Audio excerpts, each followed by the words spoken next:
बहन जी नमस्कार। नमस्कार सर। क्या नाम है आपका? भगतमती सरला, कहाँ से आए हैं आप? मंडी हिमाचल प्रदेश से। संत रामपाल जी महाराज से नाम दीक्षा कब लिया आपने? सितंबर 2011 में सर। आप हिमाचल प्रदेश से बिलोंग करते हैं, आपने संत रामपाल जी महाराज से नाम दीक्षा कैसे ली?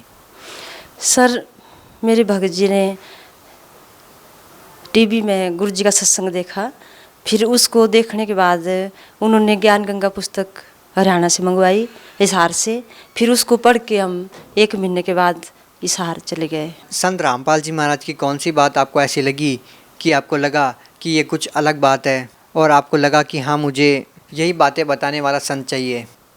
हाँ जी, उनकी मर्यादाएं, शास्त्रों के अनुसार ज्ञान, ये सब देख के उनकी मर्यादाएं, नियम, उनको देख के और शास्त्र के अनुसार उन्होंने जो ज्ञान बताया उसके आधार पर हमें लगा कि नहीं, वही परमात्मा है जिनकी हमें तलाश थी। इस हिंदुस्तान में हजारों धर्मगुरु हैं, कि आपको नहीं लगता कि और भी बहुत सारे धर्मगुरु हैं जो शास्त्रों के अनुसार भक्ति बताते हैं? नहीं जी, बिल्कुल नहीं लगता, क्योंकि हमने पहले भी नाम दीक्षा ली हुई थी परमहंस संत से, तो वहाँ हमें कुछ नहीं ऐसा मिला जो हमें सुख नहीं था। हम दुखी थे, हमें देवी देवता की भक्ति भी करते थे, किसी से हमें कोई सुख नहीं मिला जी, ना आर्थिक ना मानसिक। संत रामपाल जी महाराज से नाम दीक्षा लेने के बाद आपको क्या लाभ हुआ? बहुत लाभ मिले सर, बहुत लाभ, जिनकी हमें गिनती नहीं कर सकते। ठीक है ना सर, इतने लाभ मिले कि उस दिन से हम इतने सुखी हैं। जो हम पहले बाद में सोचते हैं वो पहले हुआ पाया जाता है। संत रामपाल जी महाराज से नाम दीक्षा क्यों लेनी चाहिए? क्योंकि सर वो जो है मोक्ष का रास्ता है, शास्त्र के अनुसार भक्ति है, उसने हमने उस रास्ते से, उस भक्ति से हमें सतलोक जाना है और यहाँ भी हमें सुख सुविधा मिलती है। जब से हम वहाँ जुड़े हैं तो परमात्मा ने हमें, मेरे को बहुत बड़ी बीमारी थी, जैसे पेट में दर्द होती थी, बहुत ज़्यादा दर्द होती थी सर, पहले भी होती थी, परंतु जब आश्रम में गए तो उससे थोड़ा राहत हो गई थी। परंतु उसके बाद जब 2 साल पहले की बात है, साल पहले की बात है कि मेरे पेट में बहुत ज़्यादा दर्द हो गई सर। जब मैं बहुत बीमार हो गई, मेरे पेट में इतनी दर्द हो गई सर, इतनी दर्द हो गई, ऐसा नहीं है कि मैं मरने वाली थी सर, मर चुकी हूँ। और सारे परिवार वाले जो है मेरे आसपास बैठे हैं और रात को इतनी दर्द भयानक हो गई कि सभी डर गए कि इसको क्या हो गया। मेरे को पूरी रात होश नहीं थी और जब मेरे को इतनी दर्द शुरू हो गई तो मैं गुरु जी के तस्वीर की तरफ देखती हूँ और बोलती, परमात्मा जैसा आप करेंगे वैसा ठीक है। और मेरे को पूरी रात कोई पता नहीं था कि मेरे हिसाब से तो मैं मर चुकी थी। और सुबह जब मेरे को होश आया, मैंने देखा कि परमात्मा ने, आपने तो मेरे को बचा दिया। मेरे को एक दिन जैसे मेरे पति जो है भक्त जी है, उनके पेट में बहुत ज़्यादा दर्द हो गई सर, तो उस टाइम कौन बचाया था, किसने बचाया था उनको? परमात्मा कबीर साहब ही दर्शन देख के जो है उनको बिल्कुल जीवित कर दिया, मरे हुए को जी। और बात दूसरी ऐसी है कि हमारे घर में जैसे नया नया मकान बना था, उसके पीछे एक दीवार थी और 8 फुट लंबी दीवार थी सर। और हम दोनों ही 4 बजे सुबह, रात को जैसे नित्यम सुबह लगाया था, तो हम भगत जी पहले चले गए, फिर बाद में मैं भी चली गई। तो जब वो पीछे खोद रहे थे, दीवार के नीचे झुके हुए थे, तो मैंने टॉर्च पकड़ी हुई थी सर, और उस पूरी दीवार 7-8 फुट जो है भगत जी के सिर पे आ गई सर। और उनको कुछ नहीं हुआ, जो दीवार पक्की थी उनके सिर पे आ गई और मैं घबरा गई और मैंने बोला देखो ये क्या हो गया। परंतु और परमात्मा के नित्य नियम लगा हुआ था और वो दीवार ऐसी जैसे फूल की तरह, वो उनको कुछ नहीं हुआ, एक जख्म तक नहीं आया सर। और मेरे चारों तरफ से टांगों के आसपास पत्थर गिर गए। और भगत जी को मैंने ऐसे किया, एक ऐसे इशारा किया जैसे मान लो उन्होंने गुरु जी ने जो है उनको पकड़ के पीछे कर दिया है। और दीवार फिर उसके बाद सारी ही जब वो पीछे हटे तो वो नीचे गिर गई सर। और मेरे टांगे बिल्कुल सुरक्षित, उन्होंने सोचा कि इसकी टांगे बस टूट चुकी है, परंतु मेरी टांगे बिल्कुल भी खरोच तक नहीं आई सर। और वो परमात्मा का ही चमत्कार है जो मरे हुए को जिंदा करते हैं। उस दिन हमारी निश्चित मौत थी सर, निश्चित मौत थी। और हमने निश्चित मौत हमने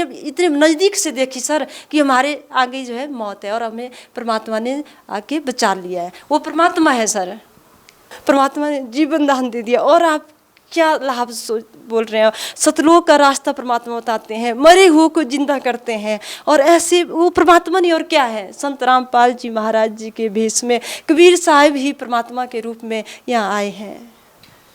बहन जी, जो विवाहित महिलाएं होती हैं उनके लिए सबसे बड़ी समस्या ये होती है कि वो स्वयं तो स्वस्थ होती है, लेकिन जो उनके पति होते हैं वो किसी न किसी प्रकार का नशा करते हैं और उसकी पूरी लाइफ को बर्बाद कर देते हैं। महिला का पूरा जीवन कष्टमय बीतता है। लेकिन जब हमने संत रामपाल जी महाराज के समर्थकों से बात की तो उनका कहना था कि जो भी संत रामपाल जी महाराज से नाम दीक्षा लेता है वो कोई भी किसी प्रकार का नशा करता है वो छूट जाते हैं। इस प्रकार के कोई अनुभव रहे हैं? क्या आपके पति भी कोई इस प्रकार का नशा करते थे और संत रामपाल जी महाराज से नाम दीक्षा लेने के बाद उन्होंने नशा छोड़ दिया हो? सर नशा तो नहीं करते थे, वो तो पहले से ही परमात्मा की शरण में, मतलब परमात्मा ने पहले से ही बख्श रखा था। ऐसे संतों के पास लगे हुए थे कि नशा तो पहले बचपन से नहीं करते थे सर। और परंतु ऐसा कि हम दुखी बहुत थे, मानसिक रूप से दुखी थे, शारीरिक रूप से दुखी थे, रोग थे, बीमारियां थी। परंतु जब से गुरु जी की शरण में गए हैं तो बीमारियां उस दिन से बिल्कुल नहीं है। बच्चे बीमार नहीं होते, बच्चे बीमार होते हैं दंडवत करते हैं, गुरु जी की चरणामृत लेते हैं और तब भी ठीक हो जाते हैं। आपने हिमाचल प्रदेश से दूर हरियाणा में संत रामपाल जी महाराज से नाम दीक्षा ली। क्या हिमाचल प्रदेश में साधु संतों की कमी थी जो आपने संत रामपाल जी महाराज से नाम दीक्षा ली? सर साधु संत तो बहुत फिरते हैं, बहुत संत साधु संत हैं, परंतु साधु संत का मतलब ऐसा नहीं है कि वो परमात्मा जैसे ऐसी भक्ति नहीं दे रहे हैं। शास्त्र के अनुसार हमें वो ज्ञान नहीं दे रहे हैं, हमें कोई ज्ञान नहीं हो रहा है, तो वो ऐसे ही बकवास करते हैं। तो उनके कहने पे हमें कुछ नहीं मिल रहा है, सुख नहीं मिल रहा है, कोई शांति नहीं है, कोई धार्मिक हमारी कोई जो ज्ञान है, जो सतलोक का रास्ता वो नहीं हमें मिल रहा है। तो ज्ञान हमारे पास नहीं है, हमारे पास हमें सुख नहीं है, तो हमें उन साधुओं से क्या लेना है। ऐसा भी सुनने में आता है कि संत रामपाल जी महाराज के आश्रम में महिलाओं के बाथरूम के अंदर कैमरे लगे थे, महिलाओं को दूध से नहलाया जाता था और भी बहुत सारी ऐसी बातें सुनने को मिलती है। आप संत रामपाल जी महाराज से जुड़े हुए हैं, आपने संत रामपाल जी महाराज को बहुत ही नज़दीकी से देखा है, जाना है। आप इन आरोपों के बारे में क्या कहना चाहेंगे? परमात्मा ऐसी बात नहीं है सर, आपने जो सुना है वो बहुत गलत है, क्योंकि हम आश्रम में रहते थे सर, वहाँ ऐसा कुछ नहीं था। जो आपने मेरे से क्वेश्चन पूछा उससे मैं बहुत दुखी हूँ, इसलिए दुखी हो रही हूँ, क्योंकि ऐसा कुछ नहीं था। जो गुरु जी के आगे जो गुरु जी को आरोप लगाए, जो ऐसे कि ऐसा था, ऐसे कैमरे थे, ऐसा कुछ नहीं था सर। वो बिल्कुल झूठ बोल रहे हैं, मीडिया वाला जो भी बता रहे हैं वो बिल्कुल झूठ है, ऐसा कुछ नहीं है। वो तो परमात्मा है, वहाँ सब कुछ फ्री मिलता था, वहाँ कोई कैमरे नहीं लगे थे सर। हम तो जाते थे, महीने में 2 बार भी जाते थे, 3 बार भी परमात्मा कृपा करते थे। ऐसा नहीं है, ऐसा नहीं है। क्या आपके साथ आपके पति, आपके बच्चे भी जाते थे?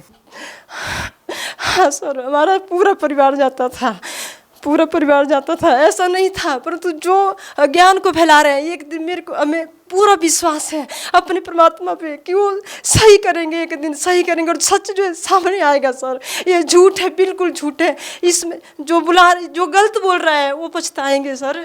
आप लोग लगातार जंतर मंतर पर बैठे हैं, लगभग 3 साल हो गए हैं, संत रामपाल जी महाराज को रिहा करो की मांग कर रहे हैं, लेकिन सरकार द्वारा आपकी मांगों को अनदेखा किया जा रहा है, दरकिनार किया जा रहा है। आप क्या कहना चाहेंगी? सरकार को चाहिए कि वो जो गुरु जी के ऊपर इतने झूठे केस लगाए हैं उनको वापस ले, सीबीआई जांच करा, हमारे गुरु जी को जल्दी जल्दी बाहर करें। आपके हिमाचल प्रदेश से भी बहुत से ऐसे व्यक्ति हैं जो संत रामपाल जी महाराज के आश्रम में मौजूद थे और उनके ऊपर भी दहेज जैसे आरोप लगे और उनको भी जेल में डाला गया। क्या कहना चाहेंगे आप उन लोगों के बारे में? क्या उन्होंने ऐसा कोई कार्य किया जिनके लिए उनको जेल में डाला जाना चाहिए? नहीं सर, कुछ नहीं किया था। वो तो आश्रम में बैठे थे, जब अपने आंगन में अपने घर में बैठा है कोई, तो कोई दूसरा आके अगर कोई हंगामा कर दे, कोई गोली बारूद कर दे, तो गलती घर में बैठे की नहीं है। घर में तो बैठा है आदमी, तो सब बैठते हैं अपने घर में।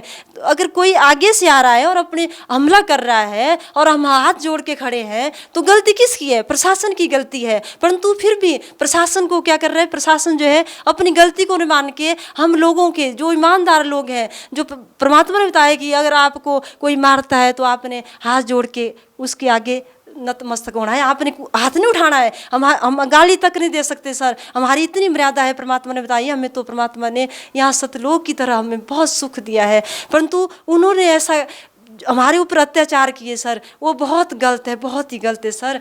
लाखों की तादाद में अभी भी श्रद्धालु संत रामपाल जी महाराज से जुड़ रहे हैं, लेकिन कहीं ना कहीं मीडिया की खबरों का असर लोगों के जहन में है कि कुछ ना कुछ तो सच है ही, अगर 100% नहीं है तो 10-20% तो है ही। तो आप लोग उन लोगों को कैसे समझाएंगे?